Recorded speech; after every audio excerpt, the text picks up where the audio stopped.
இருக்கிறோம். பிப்ரவரி 29ஆம் தேதி பாஜக வேட்பாளர் பட்டியல் வெளியிடப்பட உள்ளதாக தகவல் கிடைத்துள்ளது. அண்மை செய்தியாக தற்போது நாம் பார்த்துக் கொண்டிருக்கிறோம். விரிவான விவரங்களை வழங்குவதற்காக செய்தியாளர் சந்தோஷ் இணைப்பில் இருக்கிறார். அவரிடம் விவரங்களை கேட்டறியலாம். வணக்கம் சந்தோஷ், இது குறித்தான விவரங்களை பதிவு பண்ணுங்க.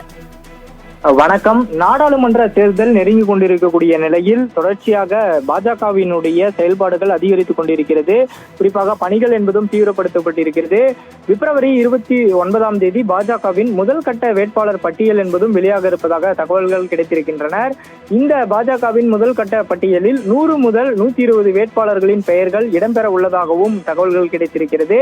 குறிப்பாக நாடாளுமன்ற தேர்தல் நெருங்கி வரக்கூடிய நிலையில் தமிழக பாஜக தலைவர் அண்ணாமலை மேற்கொள்ளக்கூடிய எண் மக்கள் பாத யாத்திரையின் நிறைவு விழாவில் 27, 28 ஆகிய தேதிகளில் தமிழகத்திற்கு வருகை தர இருக்கிறார் பிரதமர் நரேந்திர மோடி. அவர் வந்து சென்ற அடுத்த நாளாகவே 29ஆம் தேதி பாஜகவின் முதல் கட்ட வேட்பாளர் பட்டியல் என்பதும் வெளியாக இருக்கிறது. குறிப்பாக இந்த முதல் கட்ட வேட்பாளர் பட்டியலில் தமிழகத்தில் திருநெல்வேலி நாடாளுமன்ற தொகுதி வேட்பாளர் பெயர் வெளியாக இருப்பதாகவும் தகவல்கள் கிடைத்திருக்கின்றன.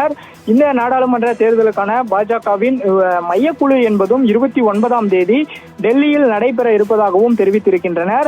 நிச்சயமாக இன்றைய தினம் இன்று நடைபெற்ற ஆலோசனை கூட்டம் என்பது தமிழக பாஜக உட்பட பல்வேறு மாநிலங்களைச் சேர்ந்த பாஜக நிர்வாகிகள் ஜே.பி. நட்டா தலைமையில் இந்த ஆலோசனை கூட்டம் என்பதும் நடைபெற்றது.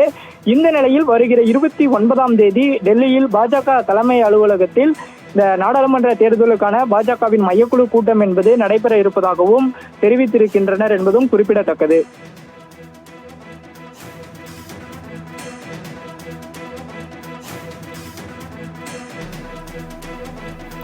சந்தோஷ், விவரங்களுக்கு நன்றி.